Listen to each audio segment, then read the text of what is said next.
Real quick before we jump into the episode, I wanted to let you know of a couple of things. First off, if you're watching on YouTube, you've probably noticed that the look and feel of this episode is a little bit different. We are doing a new thing over here at the How to Film Weddings podcast, and we are doing series. This series is all about websites, and so we wanted to mix things up and make some graphics that had a different feel and a different vibe to them. Since we're going to be spending the next few weeks talking about websites and branding, we thought we would partner with our friends over at the Creative Cabana, so this entire website series is presented by them. The Creative Cabana is your all-inclusive destination when it comes to strategy, design, branding, and copyright. The Creative Cabana has put together a little website checklist, things that you should be considering whenever you want to go in and make some tweaks or to really optimize your website. If you'd like to download this freebie, head over to howtofilmweddings.com/website. And with that, let's head over into this week's episode of the How to Film Weddings podcast. Hello and welcome to this week's episode of the How to Film Weddings podcast. My name is John Bunn and I am joined, he's back. Nick Miller is with me. It's been a couple weeks on the podcast where I had some solo episodes. I think, was it just one, two? Yeah, a couple in a row. There were a couple. You were just like, I am tired of hearing your voice in my ear holes all the time, so get out. And a lot of people were tired of it. I mean, your voice, I think so. I think that we got more comments on less Nick, please, more John. Yes. That is not true at all. That is not what they want. They want more Nick Miller, and he's back. We're excited that you're in the co-host chair today. Nick, a lot of great things going on. We kicked off our mastermind group in the last week. The class of 2024 is off and running. 56 new companies joining us for a year of intention. Really excited about that. We've just gotten a lot of things in order over there. And then also this year, we wanted to do something. We've been thinking about this for a while with our podcast, but we're going to be doing some more series-based teachings where Nick and I come in on a specific topic. I think a lot of times, it's kind of potpourri. It's whatever, is on our mind, whatever we're thinking about, and kind of ping pong here and there, back and forth. And one of the things we heard back from a lot of you on our survey that we've put out last year is just different subjects you wanted us to cover. And so we have a schedule now where we know what episodes and series that we're going to do. All that to be said is we've got a new series the next 3 weeks that we're doing, Nick, all about websites. It's earlier in the year still, and we're just kind of thinking through how we can make sure our websites are doing the job for us that we need to do. And so today we're going to be talking about what does your website say about your brand. But before that, Nick, I haven't even asked you how you're doing. What's good in your world? I wanted to tee it up, to get people excited to learn about what their website says about their brand. But I really care more about what's going on in Nick Miller's noggin. Yeah, no, things are going well. We're getting into that time in February where it seems like the kids have like 1 or 2 days off of school, like every other week or something like that. So, things are going well. Valentine's Day was last week, and, being married for 17 years, I think we did something very typical for people that have been married this long, which is happy Valentine's Day. Have a good one. That was kind of it, Bro. I mean, Jen and I talked about it. Like, we don't need anything. We're not going to do any gifts. I did get her a little card that was a stupid, cheesy one, something like that. But, nothing too big, nothing too fancy for us. Just, kind of, I don't know. And I like it that way. I think she does too.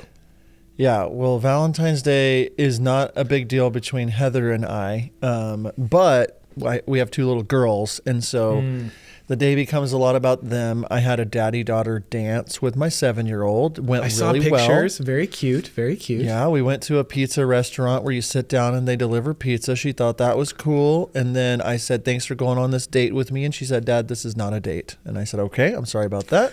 And so she went to the daddy-daughter dance and played with friends for 2 hours. And I stood and talked to dads that did not want to be there for 2 hours. So it was great. But Nick, I don't know if you know this. Heather and I got engaged on the 18th of February.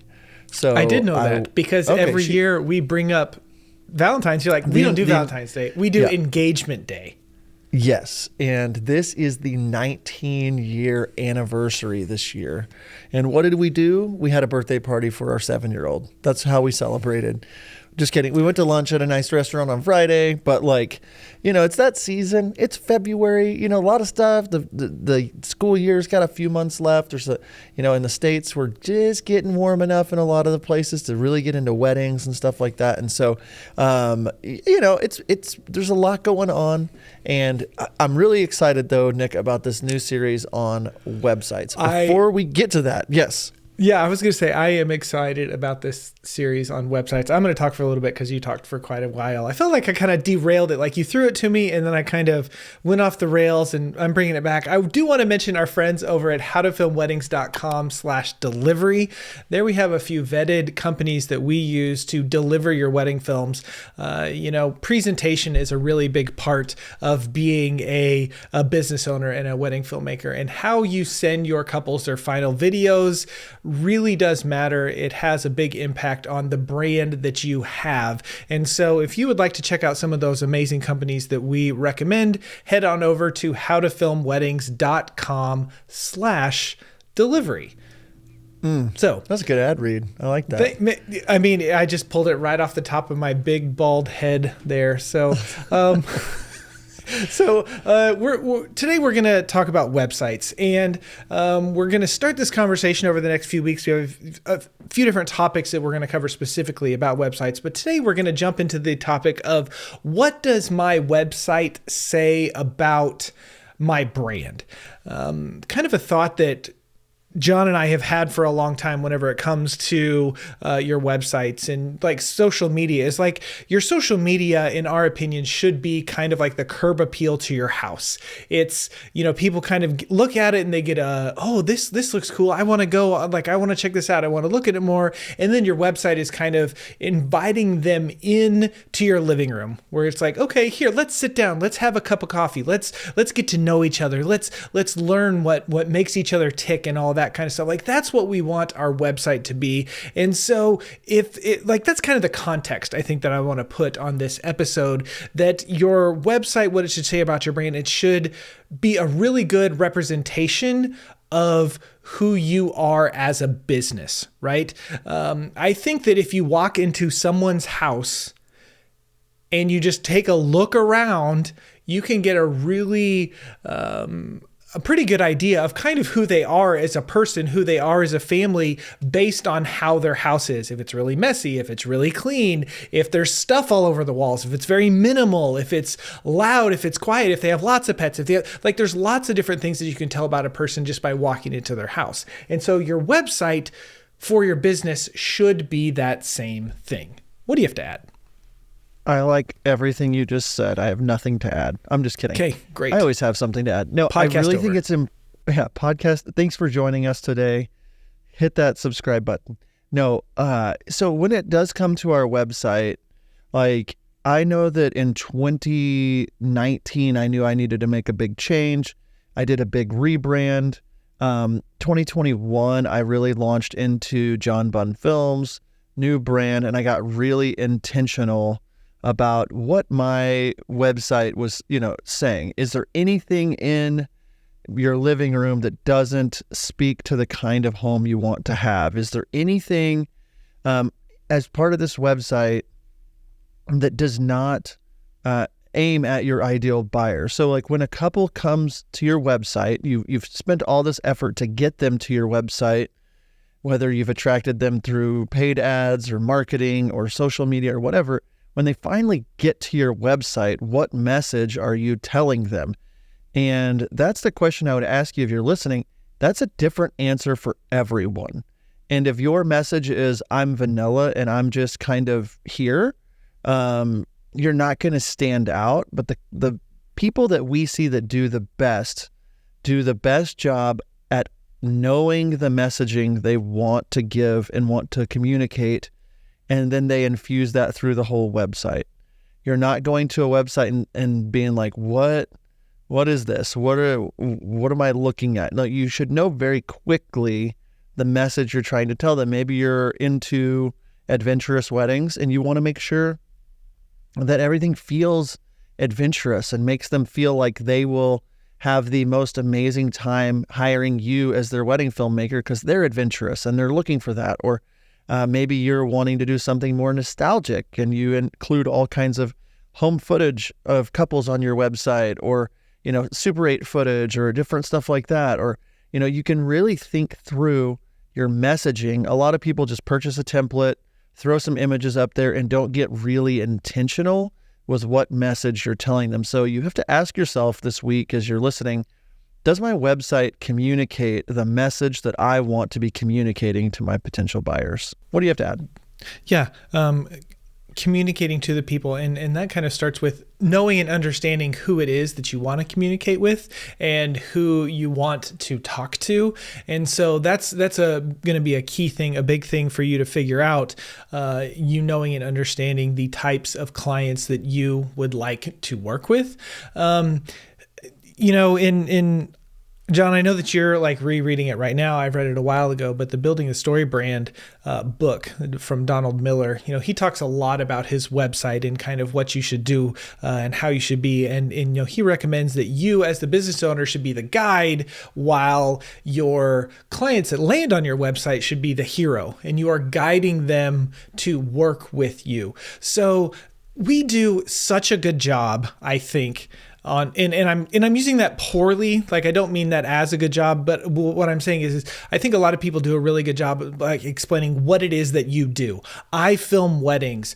I do this. I film in 60 frames per second in 4K. I do this. I went to school and it's all like me, business owner focused, what I do, rather than focus on what you are going to do for your clients, how you are going to serve them, how you are going to make them feel, the things that you offer that will take the things that you do to another level. And whenever you can start to think and unlock and understand, specifically with your website copy, about what you bring to the table and what you can do for your clients, that I think is going to open up a whole new world of possible conversation and possible clients. Because did I say something weird? You just kind of made a whole new world, and so I immediately thought, a whole new world. Yes, everybody. Okay, sorry. We're gonna have to pay royalties on that. We might have to bleep that out. Sorry about that. My bad. Anyway, but back to the point, guiding them, talking to them about how you can enhance their wedding day, how you can make things better, rather than this is what I am, this is what I do. Like, I think I'm making a good differentiator there. Yeah, and just like the movie A Whole New World, you've got Aladdin, and there's a guide in that movie, the genie, right? Every good story has a guide, and you are the genie in this story. You're not Aladdin. You're not the hero. You're there to help them. Man, that was a great transition. That was unplanned, but I'm just going to keep it was good. Rolling with it. I feel like I'm on a magic carpet ride or something. But anyway, that's not neither here nor there. But what I'm getting at, okay, so like when we're looking at our website, bringing it back in, is that like we are to look at ourselves, like we need to know who we want to be working with, what kind of messaging we want to tell them, but then we want them to feel guided by us to the destination that they are aiming for. Like you're saying with Donald Miller's book, life-changing. If you haven't read it, take a week and just read it. It's awesome. But are you positioning yourself as the hero on your website and it's all about you? Or are you positioning yourself as somebody that can guide them into the best experience? And there's lots of things you can be doing to attract and repel people. For me and my brand, I'm more of a luxury, like nostalgia vibe. Like I'm wanting people that aren't so luxurious that they don't want anything to do with their video person, but somebody that's doing a really nice wedding, but really cares about video. That's their top priority. And I'm usually working with the bride and her mother. And so like I'm on my website, practically speaking, creating copy and creating imagery that is appealing to show that mom and that bride why I am a really good fit for them. So I might say something, instead of saying, I've been filming weddings for 17 years, I might say, I take my 17 years of experience to help you enjoy the day with the people you care about the most. The last thing you want to be doing is worrying about your video on your wedding day. You want somebody that knows how to make you look beautiful, to show off the luxury of your event, and I'm guiding them with my copy. At the same time, I'm able to say great things about myself, but I'm using it to guide them. And I think that that's what your website should do, no matter what page you're on. It should make people feel like, okay, if I hire John Bunn, like he's gonna take care of me, and I'm gonna get to be the hero of this day. I can picture myself inside of a John Bunn Films wedding. Like, I want my wedding to be covered by him. He is somebody I can trust to take me where I want to go with my wedding video, and your website can do all of that. That's what I have to add about that. Yeah, that's good. And as we're continuing along that conversation, you were talking about kind of speaking to, a bride and her mother, like specifically. And then, so the question that you just need to be mindful of is your branding appealing to them? Whenever I first started, in 2012 or whenever it was, kind of one of the big buzzword, was storytelling. And I know that's been a big thing for kind of a while, but it was really storytelling. And then, whenever kind of being more adventurous, like elopement, mountain kind of weddings became a little bit more popular. Then we got like to the raw and the authentic, like those kind of words. And now we're in the luxury, like everyone, like say a luxury filmmaker. I'm a luxury filmmaker. And so the thing that I want to bring in specifically talking about is your branding appealing to them. The words that you use matter. And if you say that you are a luxurious filmmaker, but all that you have on your website is going to be, mountain elopements, you are not a luxury. Like, you might be and capable, and that's where you want to go. But what you are putting out there on your website, that is saying something totally different. So how you position yourself and how your branding is put together communicates a certain thing to certain people. And think about the films that are on your website. If you're like, man, I know barn weddings get a bad rap in our part of the country and that kind of stuff, but you're like, I want to get away from barn weddings. I don't want to do them anymore, but all you get is barn weddings. You're like, why do I continue to get all these barn weddings?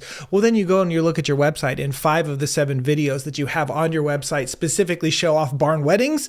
Like, there's a reason for that. So you need to kind of know and take a look at your website and saying, okay, the words that I am communicating, does it fit with the imagery that I have, the type of stuff that I'm doing? And then, is the direction that I want to go, do the website or do the videos and the photos and stuff that I have on my website, are they pointing people in that same direction? I think that that's kind of where a lot of people maybe miss the mark, is because they don't have the stuff that they want to show off. So they just show off what they have, and maybe think of different ways to go about that in how you can present yourself. But all of those things need to go together in a line, rather than being disconjointed pieces that say different things that, you're Frankensteining them together.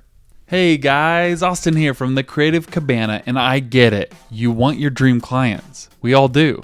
As a wedding videographer myself, I know the power that a cohesive brand plays in your business growth. Here at the Creative Cabana, we are a full-service creative team specializing in websites and brands for wedding videographers just like you. From our full custom all-in-one packages to our do-it-yourself templates, we've got options that fit every business at any stage.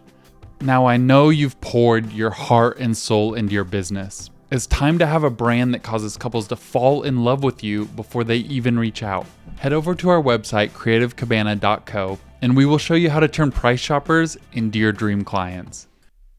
Yeah, and one little note, it's funny to kind of think about all of the different kinds of trends that have come through wedding films, and a word I keep hearing right now is bespoke, like all the time now, like as more and more people are moving towards luxury, like you were saying, is like I am guilty of doing this, but just kind of like following the trends and doing what everybody else is doing.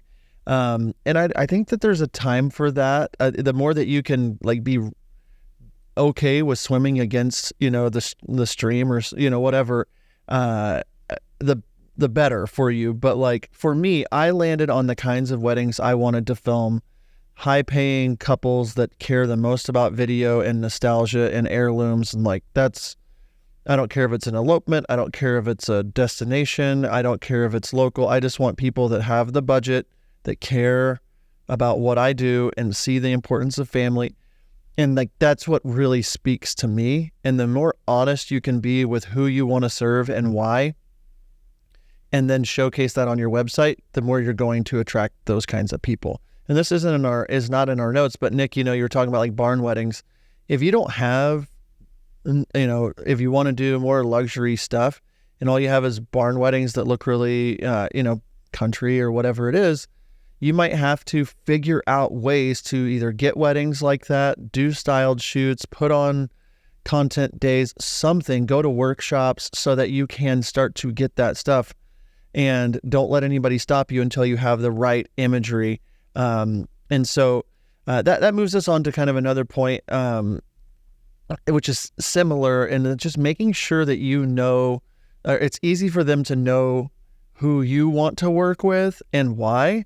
I think if somebody comes to Nick's website and they come to my website, they can see that this is for two different kinds of couples. It's not bad. They're both very high-end, nice wedding films, but the vibe is different. The color palette is different. The logos are different. The wording is different. And, Nick, Wild Oak Films, it's like definitely like a nature and a raw, organic, but also spendy and very sound effect driven and video effect and, overlays and all this stuff where it's just like somebody's going to come to that website and be like, whoa, I want this. I have to have this. And if they would have came to my site and they had the same, like they would say, oh yeah, it's really beautiful, but I'm looking for somebody that's a little more like what Nick offers. And then you might have the same exact thing where someone comes to Nick's site and says, that's really cool, but I want something that feels a little more timeless or romantic or whatever, or classic. And they're like, I need to find somebody. And they come to my site and they're like, oh, boom, that's for me. The thing that you can get in trouble with is if you're not being true to who you are as the artist, you're just following trends, you're going to burn yourself out sooner or later if you're not trying to really know who it is that you want to work with and trying to appeal to them. And so scan your website, maybe take 5 minutes this week and write out your ideal couple. Like what wedding comes to mind when you think, oh, if I could just do this wedding again and again, or like what thing stood out about your favorite couple's wedding last year or the year before. Make yourself a list of these things and then say, does my website attract that kind of a person? Is what they're seeing attractive to get the things I want? Because if not, you're just going to get random people that have no idea what you want to share, what kind of films you want to make, asking you what your prices are. Like that's all you're going to get. Hey, I see you do wedding video. Can you send me your prices? Nick, I spoke for a long time again. What else you got to add? You did. Yeah. And to John's point again, my website, people are going to have a different feel and a different vibe than John's website. And I think the people that really are successful in this industry and in really any industry, if you even go further out, is that they know who they want to work with and that their brand isn't quote unquote vanilla. Because whenever you're trying to reach everyone, you end up reaching no one. Because, and so you need to understand and know who it is that you want to, reach out with.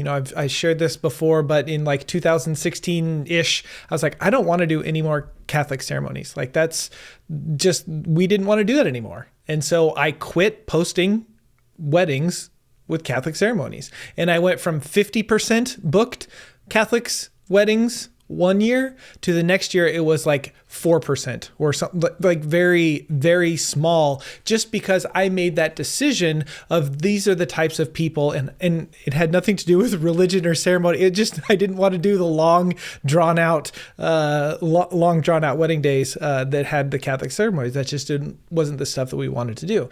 And so we made a conscious choice, and that was, I wouldn't say that not showing Catholic ceremonies doesn't make us vanilla, right? But that was one small thing that was maybe different different than other people in town started doing as we were showing our brand to our network and the people that we wanted to work with. And so if you can sit down and figure out what is something that resonates with me that I do want to do or I don't want to do, and how can I talk to those people to say, I want to do weddings that are 100% outside. Like that's all I want to do is outdoor weddings, outdoor ceremonies. That's what I want to do. So figure out a way how you can speak directly to people that want to have outdoor ceremonies and make people that want indoor ceremonies be like, no, I don't want to work with this person.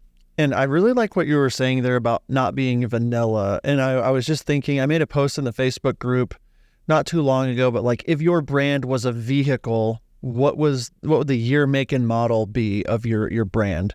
Some people were saying, 1969 Ford Mustang. Somebody said the DeLorean. And I think it's a good exercise to know who you are as a brand. For me, I would love to be like, there's a lot of different brands that come to mind, but like, I love Mercedes. I love how they do what they're doing. It feels expensive. It's not too in your face, but you see somebody driving a G-Wagon and you're like, okay, like that's pretty cool. That's nice. I mean, every time I drive by one when I'm with Nick, I'm like, dude, that's my ideal car.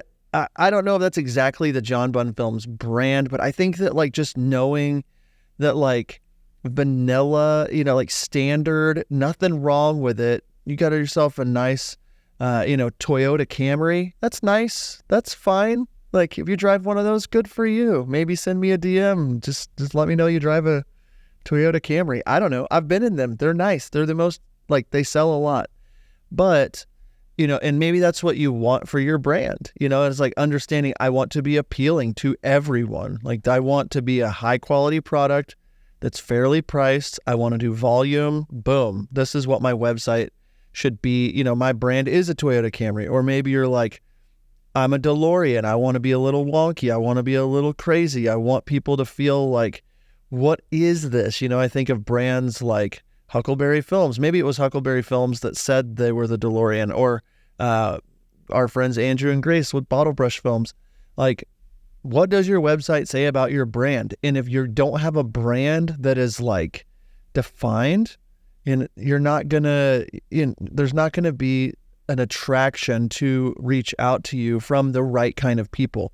I think of Nick's brand, and I think about companies like Patagonia or REI, or like outdoor stores and like different places, and like that kind of person is going to be more attracted to Nick's brand. And like if it like the brands that stay vanilla and kind of just right there in the middle, they're fine.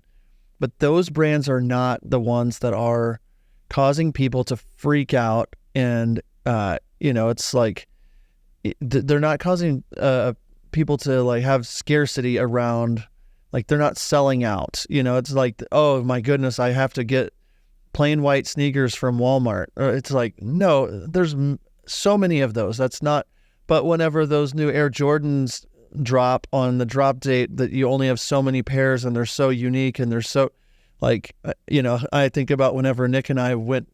So Nick and I sometimes, I'm going to go here.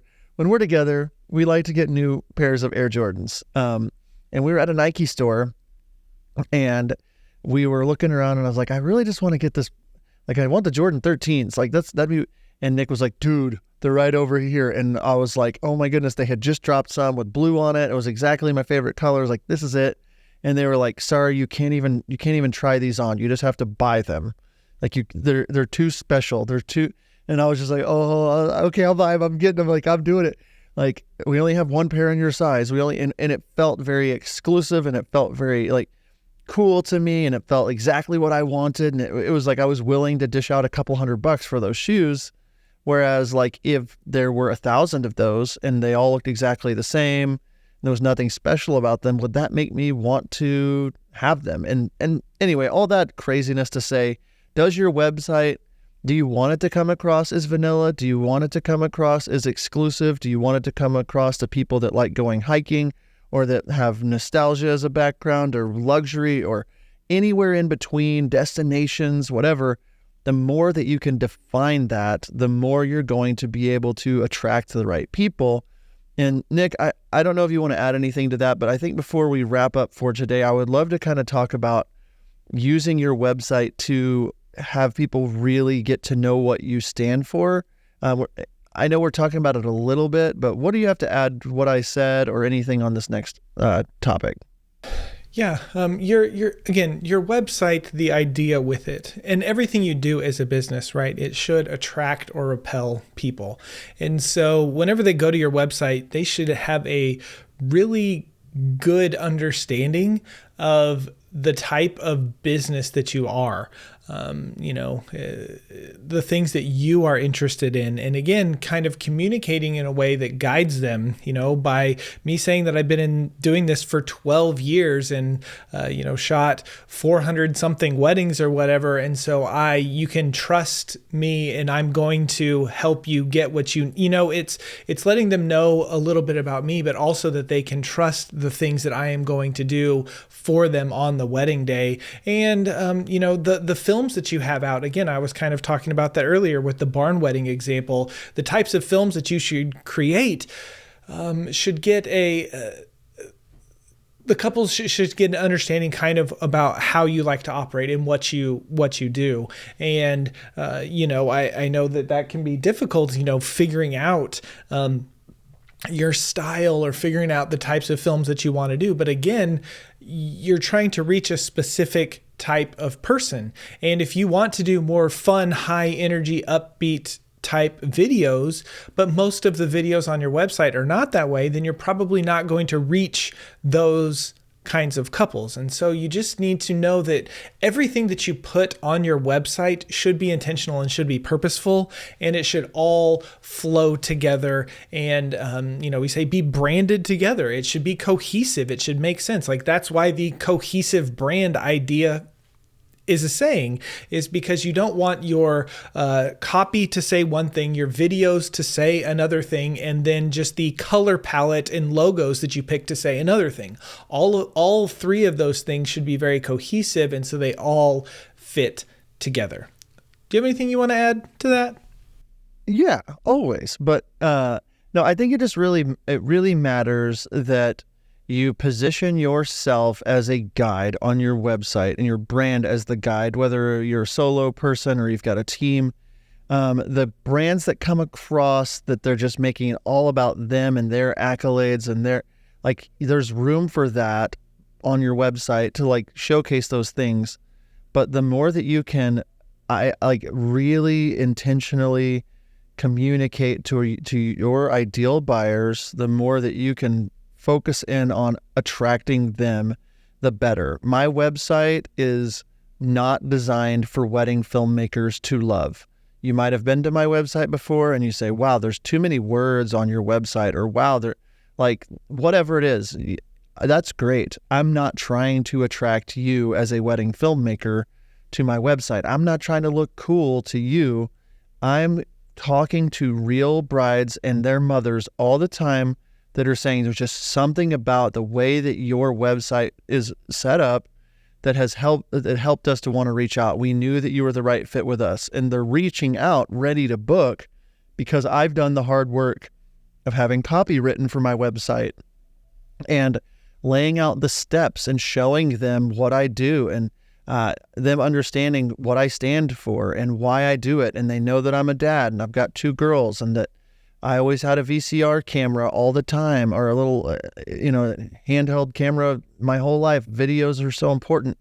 And then I'm showcasing the 17 plus years of doing this and all of the expertise in a way that is attractive to them and repelling to people that are like, ugh, I don't want something like that. And so for me, when I made that change in 2021 to John Bunn Films, changed my logo, changed the imagery, got really intentional about luxurious destination weddings for the super nostalgic, that's pretty niche down.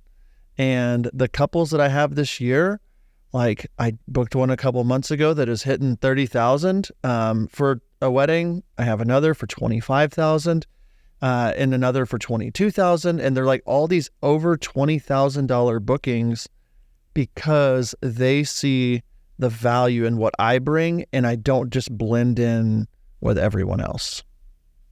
Yeah, John has done a really good job in that brand and who he's talking to and the copy and all that stuff. And now a couple years later, and that's kind of the thing that with websites and with your brand, it kind of takes a little bit of time for it to catch up. But now he's really paying off that hard work and that money that he put into his website, a few years ago. And so, and one of the things that we really wanted to do with this is give you some help, give you some practical things that you could do. And so we actually, over at howtofilmweddings.com/website, we have a little checklist for you to get that kind of help you maybe do some spring cleaning on your website or things that you should be considering for your website.